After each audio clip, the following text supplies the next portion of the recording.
C'est notre premier webinaire à destination des entreprises de l'agroalimentaire qui sera suivi de 2 autres webinaires dans les 2 mois à venir.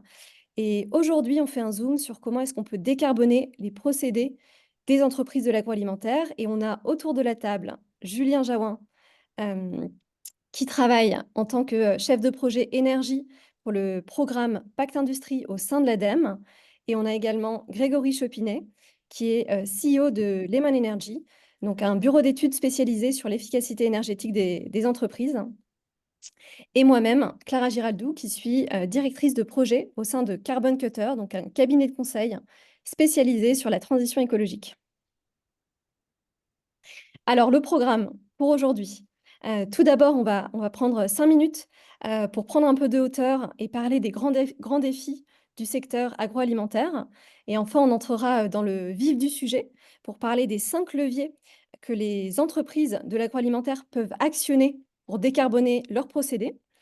Et enfin, on parlera de comment passer à l'action avec les dispositifs et aides de l'ADEME notamment. Et on aura un temps à la fin pour prendre toutes vos questions. Alors c'est parti.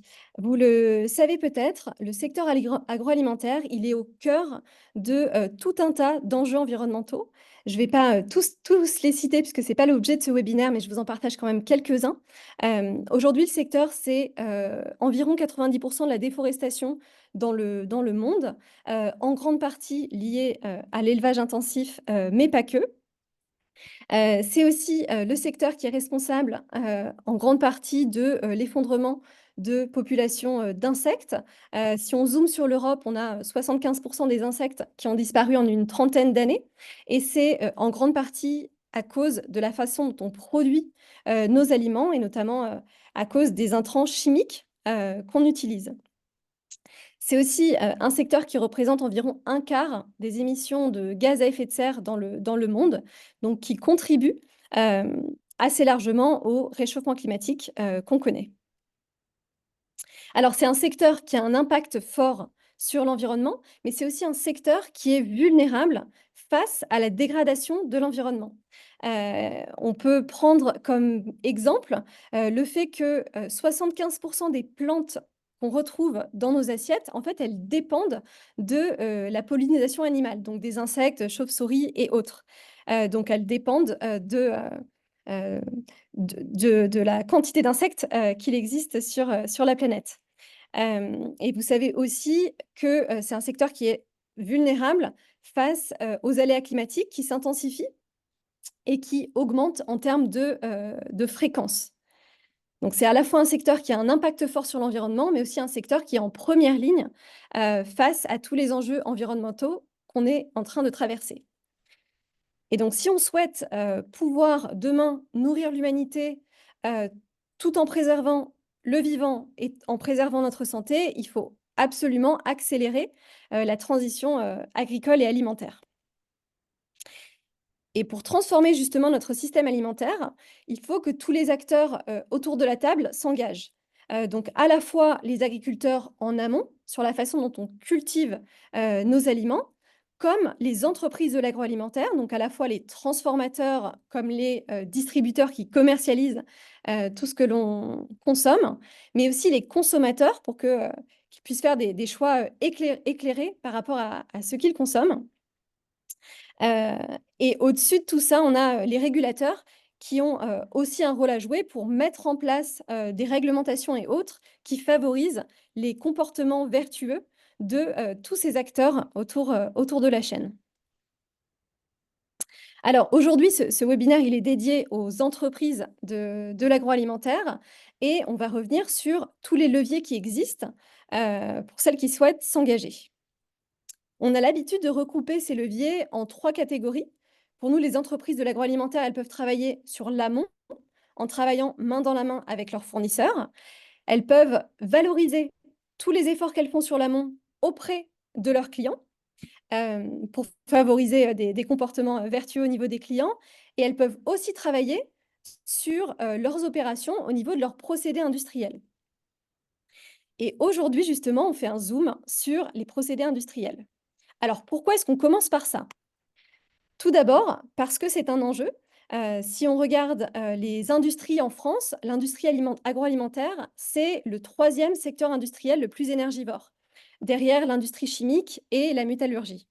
Et qui dit énergie dit, notamment des énergies fossiles consommées, dont on doit se débarrasser si on veut limiter le réchauffement climatique.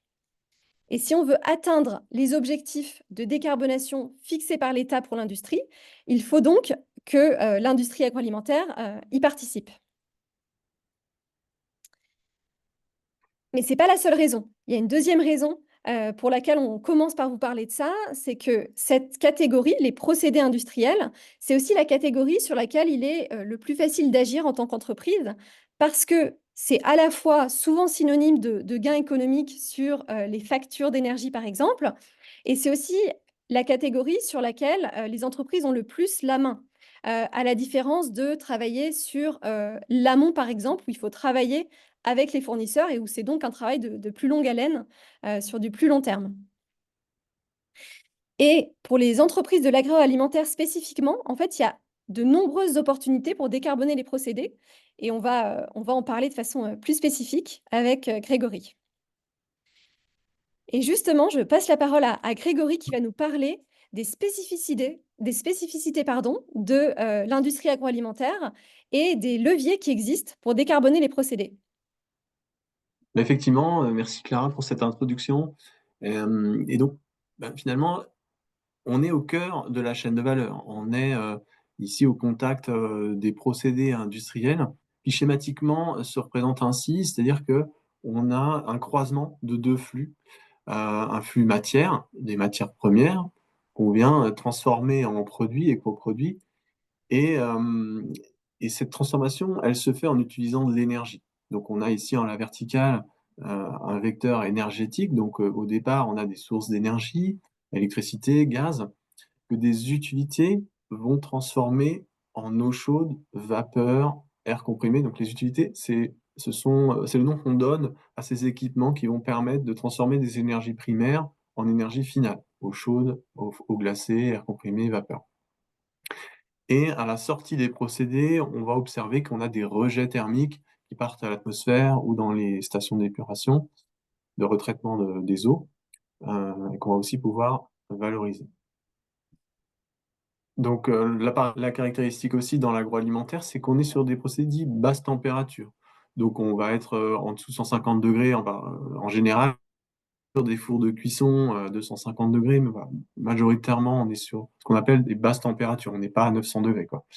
Et par conséquent, on voit aussi que les produits souvent rentrent à 5 degrés. On a des produits, alimentaires qui rentrent à basse température et qui sortent à 5 degrés également, ou voire, surgelés. Mais entre-temps, voilà, il y a des procédés de cuisson, de refroidissement en permanence, donc il y a des gros enjeux thermiques sur, ces procédés et de récupération de chaleur. Au cœur de ça, l'efficacité énergétique, on va la trouver principalement évidemment sur ce nœud du procédé industriel. Et c'est là qu'est le plus fort potentiel d'économie d'énergie, plus fort que les, utilités, je veux dire. Donc, un axe intéressant, évidemment, c'est aussi de valoriser, une fois qu'on a optimisé le système, la chaleur fatale des rejets. Donc la première étape, ça va être de la valoriser directement. Si par exemple vous récupérez de l'eau chaude à 55 degrés, vous pourrez la réutiliser directement pour des lavages. Mais également, ça peut être une possibilité d'électrification. C'est-à-dire si par exemple, donc là c'est sur la slide suivante, Clara. Voilà, si vous avez besoin de rehausser les niveaux thermiques de ces eaux de rejet, si elles peuvent être réutilisées, donc là on va utiliser des pompes à chaleur, donc c'est des systèmes qui permettent de remonter le niveau thermique moyennant une consommation d'électricité. Et là en fait on va gagner sur 2 tableaux, parce qu'en fait on va réduire des besoins de gaz, puisque c'est avec du gaz qu'on va faire de la vapeur, ou de l'eau chaude pour, généralement pour alimenter ces procédés. Non, là on va récupérer une chaleur fatale qui est par définition, on va dire gratuite, et moyennant une surconsommation électrique, voilà, on va électrifier, et réduire la consommation de gaz. Donc on décarbone, à double titre, le process. Et aussi une autre particularité de l'agroalimentaire, c'est qu'on a des coproduits qui peuvent être, des sources de méthanisation pertinentes. Donc là, des cas pratiques connus, ça va être les drèches, par exemple, dans la brasserie, qui, moyennant des procédés anaérobiques, peuvent voilà, produire du méthane. Et aussi, on a le lactosérum qui a cette capacité-là, et qui permet directement de produire du gaz qui peut être utilisé comme source de chaleur directement sur l'usine. Donc là, on va pouvoir gagner en autonomie énergétique euh, et donc euh, profiter de ces, voilà, gagner en autonomie énergétique sur le site.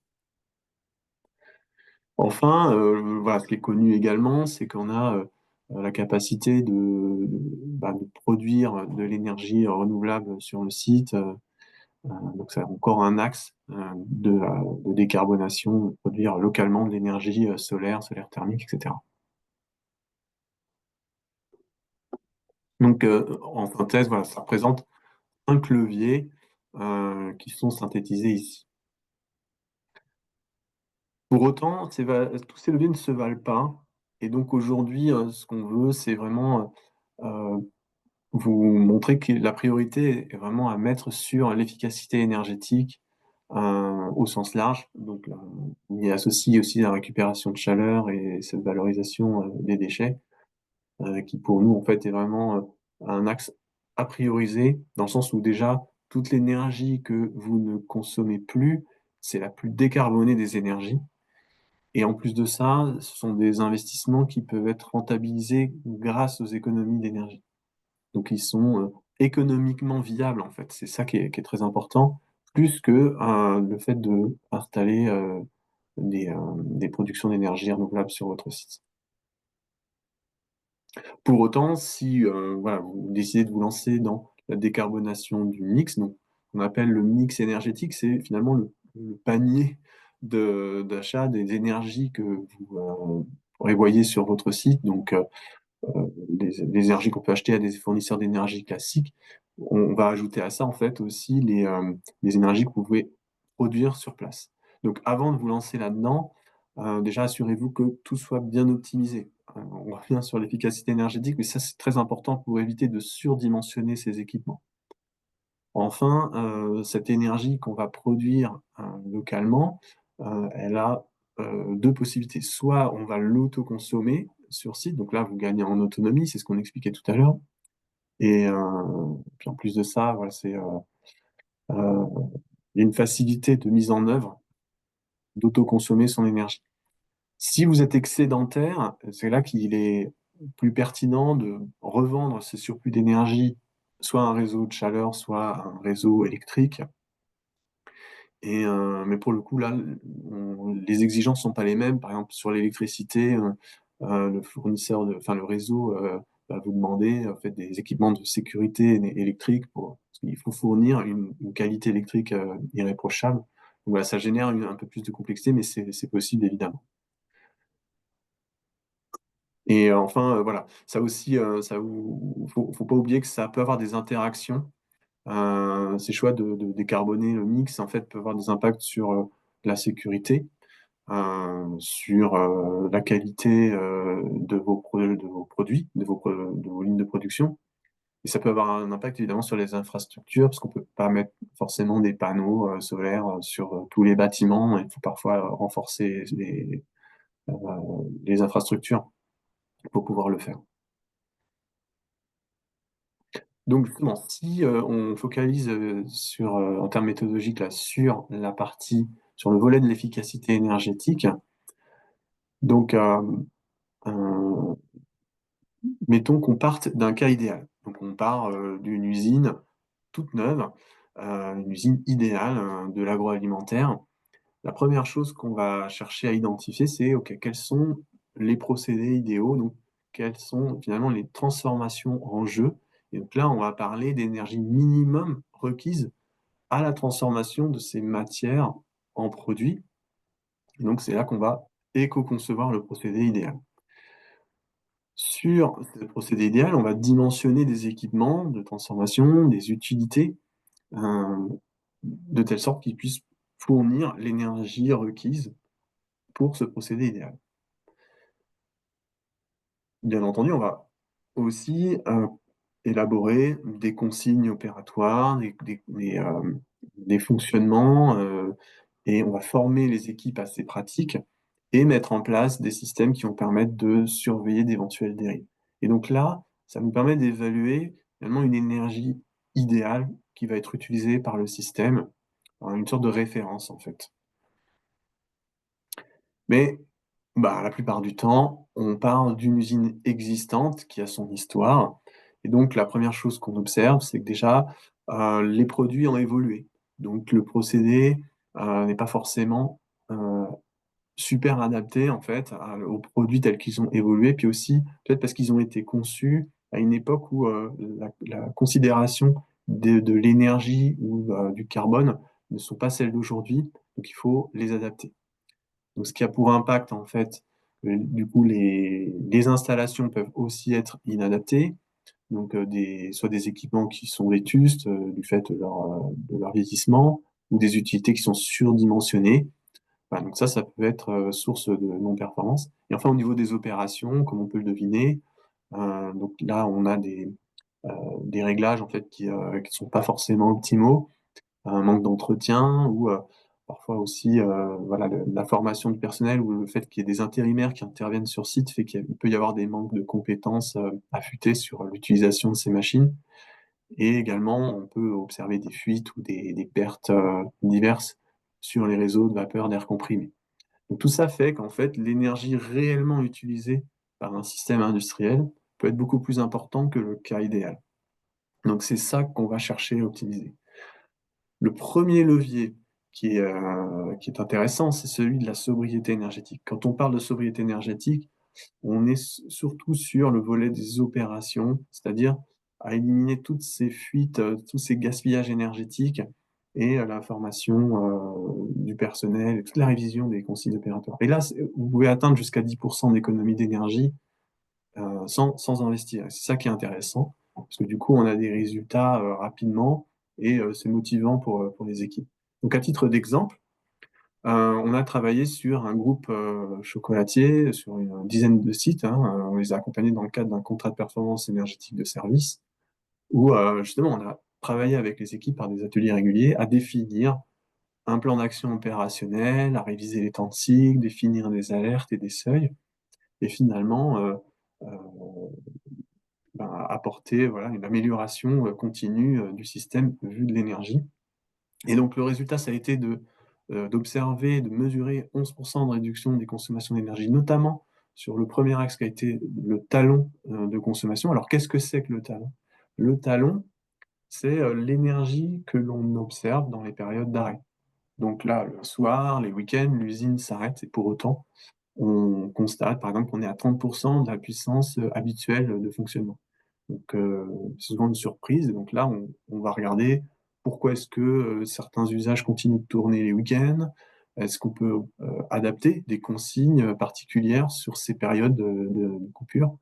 Voilà, et ça permet d'atteindre rapidement des économies intéressantes. L'autre levier qui est très puissant, c'est celui de travailler sur les installations. Donc là, pour le coup, on va atteindre des niveaux d'économie beaucoup plus importants, jusqu'à 60%, notamment parce que en travaillant sur les enjeux de chaleur dans les procédés d'agroalimentaire. Donc, comme là, on parle des investissements, l'enjeu, ça va être finalement de s'adapter à un calendrier de modernisation de l'usine. C'est rare qu'on investisse uniquement pour l'économie d'énergie, mais c'est possible aussi. Donc là, à titre d'exemple, on a travaillé là sur une laiterie. Donc on avait observé dans la ligne pré-traitement, donc le pasteurisation et écrémage, qu'en fait, plutôt que de refroidir la crème avec de l'eau glacée, on pouvait se servir de son refroidissement de 50 à 5 degrés pour préchauffer le lait en entrée de la pasteurisation. Et donc là, c'est génial parce qu'on a gagné sur deux tableaux, sur la crème pour le refroidissement, donc en électricité, et en préchauffage du lait sur de la vapeur en fait. Et par conséquent, donc on observe 58% d'économie d'énergie, vraiment toute énergie confondue. Et les temps de retour sans financement sont de 3 ans et demi sur ce projet, par le jeu d'un contre-échange énergétique. Et donc là, voilà, on a malgré tout été chercher on a monté un C2E spécifique pour aider le financement, mais voilà, c'est vraiment des projets très, très intéressants et importants à prioriser. Merci, merci Grégory pour tous ces éléments. On a beaucoup parlé de l'efficacité énergétique. Maintenant, je vous propose de vous partager un exemple sur, la récupération de chaleur fatale. Cet exemple, c'est sur une usine de fabrication de bière artisanale, qui s'est lancée dans une analyse pour, tout d'abord mesurer la quantité d'énergie qui était perdue sous forme de chaleur. Alors quand on produit des bières, il faut, refroidir les cuves de bière pour garantir, la qualité de la bière et hem et en faisant ça, en fait, il y a une quantité de chaleur qui est perdue et donc l'entreprise a commencé par mesurer justement cette quantité, d'énergie perdue sous forme de chaleur. Et une fois que ça a été mesuré et qu'elle a pris conscience du potentiel, d'énergie perdue, ils ont installé des pompes à chaleur pour récupérer cette chaleur perdue. Et donc Grégory l'expliquait tout à l'heure, cette, chaleur perdue, elle peut être revalorisée en interne, réutilisée au sein de l'entreprise ou être revalorisée en externe.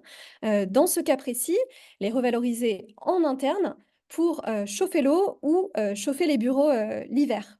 Et c'est un projet qui est en cours, pour cette entreprise. Mais en tout cas, l'objectif, c'est d'arriver à 25 d'économie d'énergie, donc sur le gaz utilisé, ce qui est, heu, très significatif. Alors troisième levier prioritaire sur lequel on va faire un zoom avec un exemple, c'est la revalorisation des déchets. Chez Carbon Cutter, on accompagne une entreprise qui s'appelle Pontier, qui produit des coulis de fruits et des purées de fruits, surgelés, qui possède un site industriel. C'est une PME d'environ 150 personnes et ils ont mis, plusieurs choses en place. Mais là, je voudrais vous parler de ce qu'ils font avec leurs, déchets alimentaires. Hem, Ils ont identifié un méthaniseur localement et en fait, ils fournissent tous leurs biodéchets à ce méthaniseur.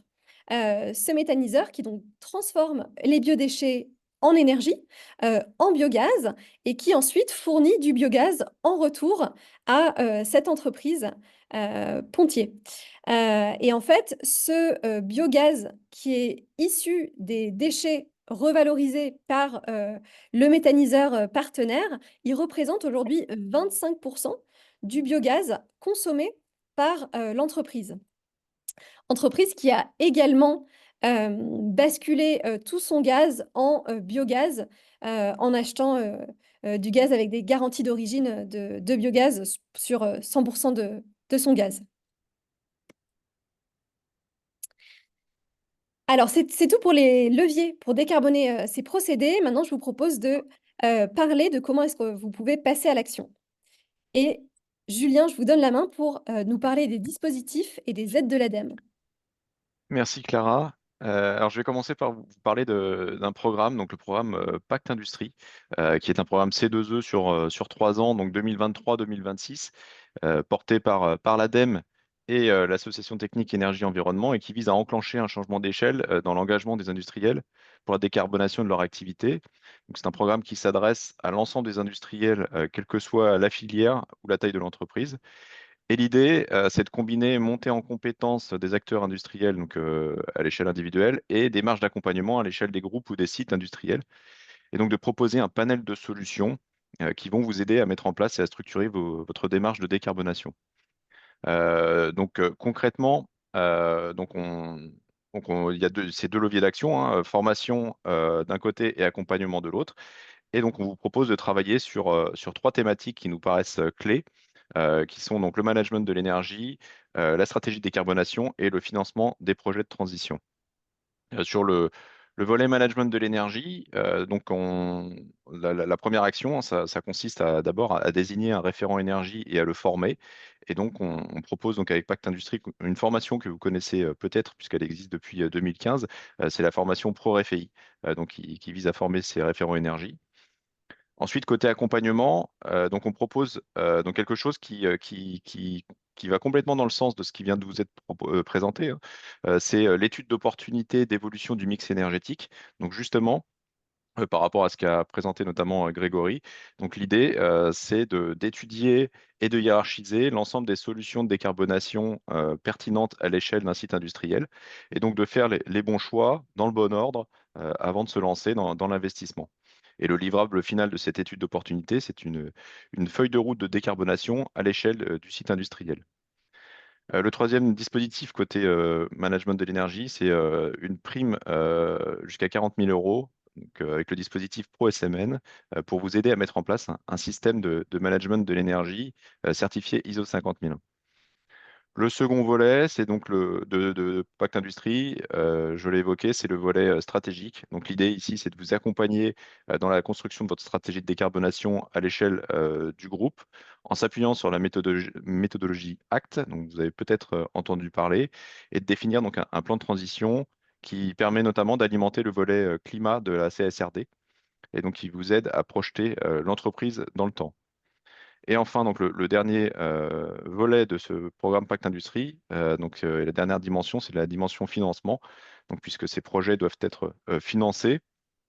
Donc là, outre les formations qui doivent vous aider à maîtriser les fondamentaux du financement des projets de transition, on propose aussi avec Pacte Industrie des coachings, coaching financement, donc suivant les thématiques que vous souhaitez travailler, donc analyser les risques, identifier les sources de financement ou évaluer la rentabilité financière des projets. Donc voilà, donc en synthèse, ce que propose le programme Pacte Industrie. Et un point très important, donc, c'est que tous ces dispositifs sont subventionnés à hauteur de 40 à 80% en fonction de la taille de votre entreprise, donc que ce soit pour la partie formation ou la partie accompagnement. Côté aide à l'investissement, donc là je change de sujet, c'est plus le programme Pacte Industrie, mais côté aide à l'investissement, donc l'ADEME évidemment vous propose des aides donc, pour financer vos projets d'investissement. Euh, alors malheureusement, l'heure est plutôt à l'attente des annonces ministérielles. Voilà, on est dans une phase un peu compliquée, et notamment concernant les appels à projets de type Décarbinde, que vous connaissez peut-être, et qui sont des projets qui visent à financer enfin, ce sont des dispositifs qui visent à financer des projets avec des CAPEX supérieurs à 3 millions d'euros. Donc Décarbinde, donc on attend l'annonce de la reconduite cet appel à projet. Et même chose pour Decarb Flash, qui avait été lancé en 2022 et qui, pour des plus petits projets cette fois, donc avec des CAPEX entre 100 000 euros et 3 millions d'euros. Donc voilà, donc pas d'informations encore. On espère la relance de ces dispositifs. L'autre point, donc c'est comme c'est mentionné ici, donc c'est le fonds chaleur. Alors ici, la bonne nouvelle, c'est quand même que le budget est maintenu, donc à 800 millions d'euros, et parce que le fonds chaleur est notamment reconnu pour son efficacité, donc notamment par la Cour des comptes. Donc voilà, donc ce fonds chaleur se poursuit à la même hauteur que l'an dernier. Et donc, c'est un dispositif qui vise à vous accompagner dans la transition vers la chaleur renouvelable, avec un soutien financier qui peut atteindre jusqu'à 65% du coût de l'installation ou des études de faisabilité. Donc voilà, donc c'est de l'aide à l'investissement, mais c'est aussi de l'aide aux études. Et le fonds chaleur, ça va porter donc sur des installations enfin, l'idée, c'est de vous aider à financer des équipements de production de chaleur et de froid renouvelables, et ça couvre notamment donc les sources d'énergie renouvelable qui incluent donc la biomasse, la géothermie, le solaire thermique, le biogaz et les énergies de récupération. Donc voilà pour le fonds chaleur. Il y a encore deux autres aides que je souhaiterais mentionner. C'est le fonds économie circulaire, qui est destiné à des investissements spécifiques en éco-conception, recyclage, réemploi ou réutilisation. Donc vous pouvez aussi trouver des choses intéressantes avec ce fonds économie circulaire. Et enfin, bien sûr, donc les certificats d'économie d'énergie qui peuvent être mobilisés donc, en articulation avec les aides de l'ADEME que je viens de mentionner, et qui permettent d'aider au financement de vos investissements dans des projets d'efficacité énergétique, donc avec deux types de projets, les opérations standardisées et les opérations spécifiques. Voilà, j'en ai terminé avec ce panorama des aides et dispositifs ADEME.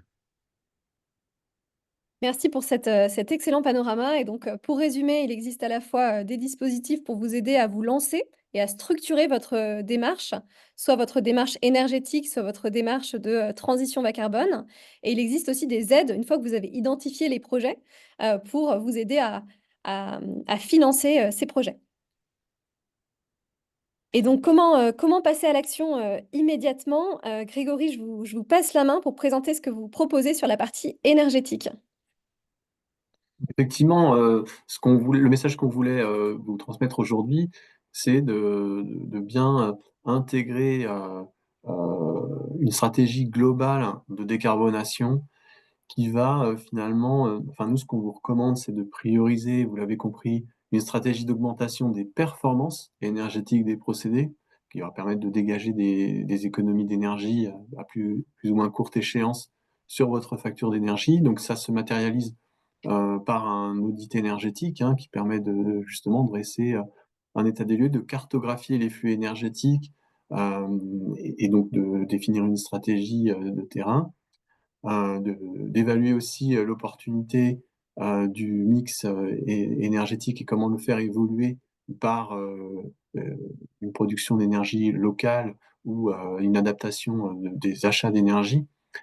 Et donc tout ça, pouvoir finalement le suivre et l'animer par un système de management de l'énergie. Julien parlait de l'ISO 50001. Voilà, typiquement, c'est une façon de certifier conforme ce genre de système. Nous, ce qu'on voulait vous recommander aussi, c'est vérifier bien, pensez bien à vérifier les qualifications des entreprises qui viennent vous conseiller sur ces enjeux. Donc c'est le pacte industrie valide pour vous. En fait, les entreprises qui font partie de pacte industrie sont vérifiées. Sinon, voilà, vous avez des labels type OPQ, UBI qui permettent de vous en assurer. Et Voilà. donc, Lemon Energy peut vous accompagner sur tous ces volets. Oui, voilà, exactement. Euh, merci Grégory. Et on vous invite également à ne pas prendre le sujet énergie en silo, Mm. mais à penser de façon un petit peu plus globale sur votre plan de transition environnementale. Et donc pour ça, nous, on vous propose de vous accompagner avec la méthodologie acte pas à pas que mentionnait Julien, qui vous permet de réfléchir à un plan de transition plus global, qui prend en compte à la fois ce que vous pouvez faire en amont de votre chaîne de valeur, donc travail avec les fournisseurs, etc. Ce que vous pouvez faire sur les procédés énergétiques, et là, c'est plutôt en partenariat avec Lemon Energy, mais aussi ce que vous pouvez faire en aval auprès de vos clients et comment est-ce que vous pouvez valoriser tous les efforts que vous menez sur votre stratégie environnementale. Euh, et donc tout ça, c'est via voilà, ce dispositif acte pas à pas subventionné par l'ADEME.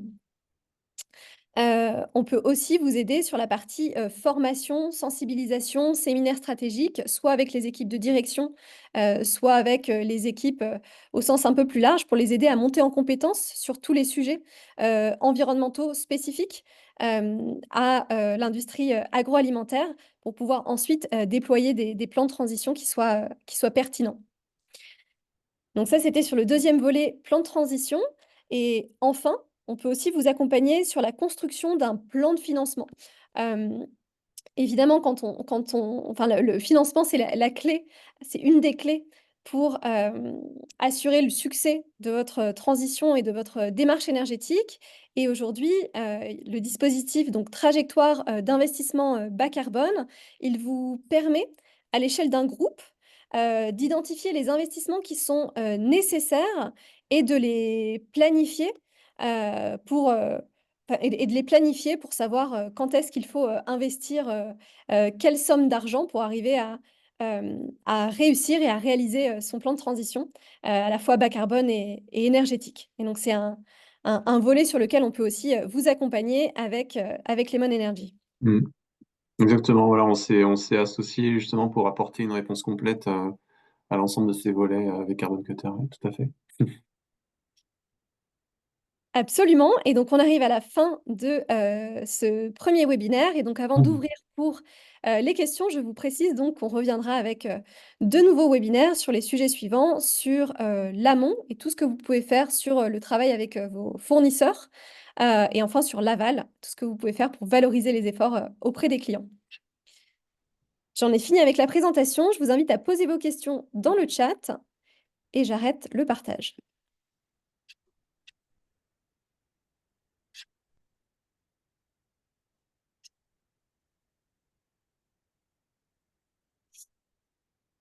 Alors, j'ai une première question de François qui est sur GreenSpot Technologies recycle les drèches de brasserie en farine substitut du cacao, c'est de l'upcycling.